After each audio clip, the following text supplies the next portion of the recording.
आइए सुनते हैं मृदुला सिन्हा जी की कहानी एक दिए की दिवाली। गणेश किसी से हार मानने वाला नहीं था। मधुबनी के छोटे से गांव के कोने में बसी 10 झोपड़ियों में से एक झोपड़ी उसकी थी। उसका जीजा उसे शहर उठा लाया था। उम्र होगी 15-16 की। ये तो हमारा अनुमान था। जब उसकी माँ को ही बेटा के जन्म की न तिथि, न महीना, न साल याद था, तो बेटे को क्या पड़ी थी अपना जन्मदिन याद रखने की। उसे कौन सा अपना जन्मदिन मनाना था और हर जन्मदिन पर मोमबत्ती की एक संख्या बढ़ानी थी। गणेश, तुम कितने साल के हो? मेरे बेटे ने पूछा था। हम 10 साल के हैं। चल हट, मूछ निकलने को आई और 10 साल का है, झूठा कहीं का। वो रोनी सूरत बनाकर मेरे पास आ गया। मम्मी, मैं 10 साल। हाँ हाँ, तुम 9 साल के ही हो। जाओ काम करो, डस्टिंग कर लो, गमलों में पानी डालो। वो बेहसता हुआ अपने काम में जुट जाता। उसकी हाँ में हाँ मिलाने के लिए मैं ही तो अकेली थी उस घर में। दिल्ली आए तो उसे 6 महीने हो गए। जिस दिन उसका जीजा उसे मेरे पास लेकर आया था, उसे उठने बैठने का भी शऊर नहीं था। अक्सर बाहर बालकनी में जाकर खड़ा हो जाता। आसमान या सामने पार्क की हरी भरी धरती पर निगाहें टिकाए पता नहीं क्या सोचता रहता। गणेश, क्या कर रहे हो? चौंक उठता गणेश। उसके हाथ में घर की सफाई करने का जो भी हथियार उस वक्त रहा हो, उसे चलाने लगता। कभी पोछा लगाते लगाते बीच कमरे में ही खो जाता। पोछा पकड़े अन्य मनस्क बैठे गणेश को मेरे घर का कोई सदस्य टोक दे, गणेश सो गए क्या, तो उसका हाथ चलने लगता। काम के बीच में स्वेच्छा से मारे मध्यांतर के समय की क्षतिपूर्ति में हाथ की रफ्तार तेज हो जाती। 1 माह तक तो हम घरवाले अक्सर आपस में चिंता व्यक्त करते। गणेश कुछ बोलता क्यों नहीं? स्वाति नक्षत्र की बूंद धरती पर पड़ते ही गणेश कंठफोड़ हो गया और प्रतिदिन 2-4-5 शब्दों से बढ़ाकर शहर में अपनी आयु के दूसरे महीने में प्रवेश करते ही जिस दिन 500 शब्द बोल गया, मेरे बेटे ने डांटा। क्या बात है, हर समय बकबक करते रहते हो? वो हाथ मटकाकर सिर हिलाकर कहता। हम कहाँ बकबक करते हैं, हम कह रहे थे। और उसका कहना कोई दूरदर्शन पर दिखाए गए सार्थक दृश्यों की तरह अल्पायु का नहीं होता था। गणेश का हर कथन कई के दिन चलने वाली लोक कथाओं की तरह जारी रहता। हमें इतना अवश्य मालूम पड़ गया था कि 6 महीने में 6 क्षण के लिए भी गांव, खेत खलिहान, झोपड़ी और माँ से उसका बिछोह नहीं हुआ था। अपने पीछे छोड़ा एक गांव और परिवेश के प्रति कोई हीन भाव भी नहीं आया था उसके मन में। उस दिन बड़े मनोयोग से खीर बनाई थी मैंने। पूछा, गणेश खीर खाई, कैसी लगी? इस विश्वास के साथ कि गणेश की जीवा पर 4 लीटर दूध में 100 ग्राम चावल और मेवे वाले खीर शायद पहली बार पड़ी होगी। मेरी खीर की प्रशंसा कहाँ करता वो तो अपनी माँ द्वारा बनाई 1 पाव दूध, आधा किलो चावल, 2 लीटर पानी और आधा किलो गुड़ में बनी खीर के स्वाद में डूब गया। हाँ, हमरो मई खीर बनबईत रही, बड़ा मीठ, मुँह से न छूटे। हे हमार बाबू, खूब खाइत रहे खीर, पूरा थाली भर के। हे फगुआ के दिन यानी कि होली के दिन भर थाली खीर दिलक हमार माई। हा। उसकी माँ ने भी होली के दिन अवश्य खीर बनाई होगी, पर मेरी खीर और उसकी माँ की खीर के रूप, रंग, स्वाद में अंतर का अनुमान तो मुझे था। गणेश ने हल्के से भी मेरी खीर की प्रशंसा नहीं की। लगता है मेरे द्वारा दी गई एक छोटी सी कटोरी में 4 चम्मच खीर थामे वो अपने अतीत में पहुंच गया था। माँ द्वारा पूरी थाली भरकर परोसी गई खीर के स्वाद में डूब गया था। मेरी खीर का स्वाद उसकी जीवा पर उतरा ही कहाँ। उसके द्वारा ये गति मेरे घर में बने अन्य व्यंजनों की भी होती। किचन में बेसन की सब्जी, मक्के की रोटी, सूजी का हलवा बनाना प्रारंभ हो, गणेश शुरू हो जाता। हे हमरो माई बनवाईत रही। और फिर अपनी माँ द्वारा उस व्यंजन के बनाने की कथा का श्री गणेश कर वो इतिश्री भागवत तथा प्रथमोध्याय के लिए कहाँ थमता था। निश्चय है उसकी झोपड़ी और दिल्ली में मेरे 3 कमरे के फ्लैट की तुलना में कहाँ राजा भोज और कहाँ गंगू तेली कहावत का कद भी ओछा पड़ जाता। पर गणेश तो गणेश था। मेरे मार्बल पत्थर लगे फर्श पर पोछा फेरता, अपनी माँ के गोबर सने हाथों को समेट हृदय से लगाकर सरोबार हो जाता। हे हमरो माए घर लिपता है रोज रोज गोबर से। चुप कर, शुरू हो जाता है। अपने को कम आंकने की उसकी औकात नहीं थी। मेरे लिए कोई फर्क नहीं पड़ता था। गणेश की उम्र के बच्चों द्वारा अपनी माँ को सर्वोच्च साबित करना मुझे सुखद लगता, पर मेरे 12 वर्षीय बेटे से उसकी अकड़ बर्दाश्त नहीं होती। दोनों में अक्सर ठन जाती। मुझे बीच बचाव करना पड़ता। उसकी मैथिली में हिंदी घुलती जा रही थी।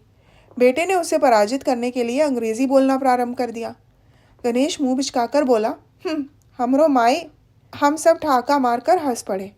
वो चुप हो गया, पर चेहरे पर शर्मिंदगी नहीं थी। हम जैसे नासमझों को अपनी ना समझा पाने पर बेबसी अवश्य थी। जबरन हंसी रोककर मैं बोली, क्या तुम्हारी माँ भी अंग्रेजी बोलती है? हम सबके बीच हंसी का एक ज्वार उठा, पर गणेश नहीं हंसा।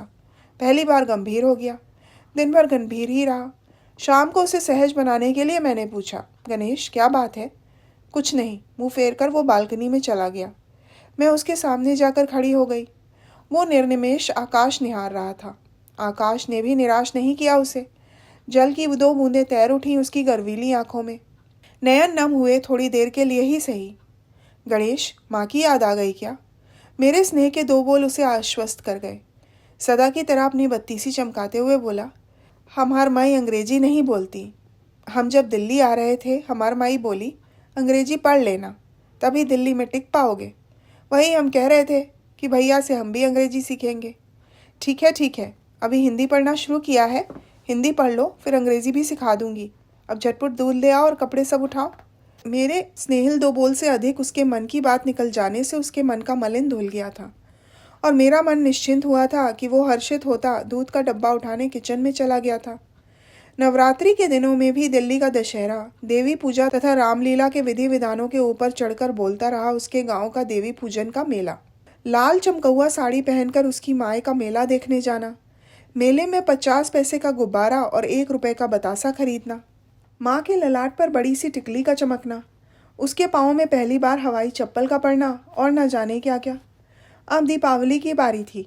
इधर मेरे घर की रंगाई पुताई साफ सफाई प्रारंभ हुई। उधर गणेश की माँ की झोपड़ी की झाड़ पोंछ लिपाई पुताई का आंखों देखा हाल मेरे घर रूपी आकाशवाणी के स्पेशल गणेश कथा चैनल पर प्रसारित होता रहा।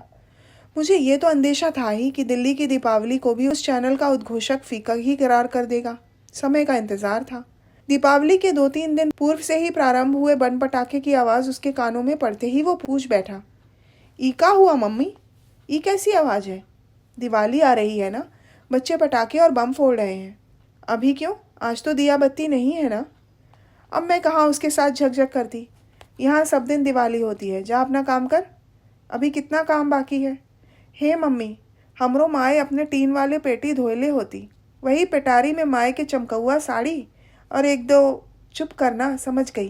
तुम्हारी माँ के पास पेटारी भी है, अच्छी साड़ी भी, तुम्हारे घर में सब चीज़ें हैं। अब इन 4 गोदरेज की अलमारियों को तो साफ कर। सारी दीवार अलमारियों, किचन के ऊपर खाने में पड़े 50 पीतल, कांसे और स्टील के बर्तन बाकी हैं। मैं स्वयं उसके साथ साफ सफाई में हाथ बटाती, काम के बोझ से दबी जा रही थी। पर गणेश था कि ना मेरी भरी अलमारियों, ना ढेर बर्तनों के बोझ तले दबने को तैयार। मुझे भी कहाँ पड़ी थी उसकी स्मृतियों को काटने छाटने की। हे मम्मी, हमार माए दिया बत्ती के रात। चुप करना, अभी दिवाली बीत जाने दे, फिर सुनाना अपनी माई द्वारा मनाई गई दिवाली वृतांत। आराम से बैठकर सुनूंगी। वो चुप कहाँ हुआ। किचन में मिठाइयाँ बनाती, अल्पना करती, दिया जलाती, मैं उसे चुप कराती रही। वो कहाँ मानने वाला था। रात्रि के 10 बजे के बाद वो अचानक चुप हो गया। पटाखे छोड़ने, बम फोड़ने मेरे बेटे के साथ नहीं गया, मेरे बेटे के अनुग्रह पर भी नहीं। मेरे बेटे ने कहा, चलना गणेश, छत पर चल, बम फोड़ेंगे। मैं तुम्हारी माई की दिया बत्ती वाली कहानी सुन लूँगा, चलना। उस मनुहार का कोई असर नहीं हुआ उस पर। छत के कोने में जाकर खड़ा हो गया। पटाखों की आवाज़ सुनता रहा, शायद रात भर। सुबह हमारी आंखें भी देर से खुली। मैंने आवाज़ लगाई, गणेश गणेश। वो नहीं आया। मैं छत पर गई। वो एक कोने में दुबका बैठा नींद खींच रहा था।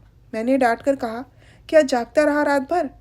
उसका मुंह लटका हुआ था, निस्तेज हारा थका, रात भर जलकर बूझे मेरे पूजा घर के दिए जैसा, सड़कों पर ठंडे पड़कर ढेर हुए बम पटाखों और फुलझड़ियों के अवशेष जैसा। मैंने उसका वो रूप नहीं देखा था। चिंतित होती उसे नीचे उतार लाई। चाय पीते हुए मैंने पूछा, क्यों गणेश, अब सुनाओ, तुम्हारी माए की दया बत्ती कैसी होती है? वो चुप था, सिर नीचा किए हुए। माए का नाम सुनकर भी गणेश का निःशब्द रहना मुझे अचंभित कर गया। मेरे बेटे के झकझोरने पर, टंकी में पानी खत्म हो जाने पर टैप खोलने की भांति उसके कंठ से कथ्य रिसने लगा। हमार माई रात भर एगो दिया जलते छोड़ देत रहे। करोड़ों रुपए फूंक कर मनाई दिल्ली वाली की दीपावली के नीचे उसकी माई की दिया बत्ती कितनी छोटी पड़ी थी, इसका न आश्चर्य न गम था मुझे। उसकी स्थिति देखकर गम था तो उसकी माई का मम्मी के आगे छोटी पड़ने का। मैं कभी नहीं चाहती थी उसकी माई मम्मी से पराजित हो जाए। गणेश की माई तो माई थी, उसके लिए अपराजिता। उसने एक ही दिए की दीपावली मनाई तो क्या। तो ये थी मृदुला सिन्हा जी की कहानी एक दिए की दीपावली। सुनने के लिए धन्यवाद।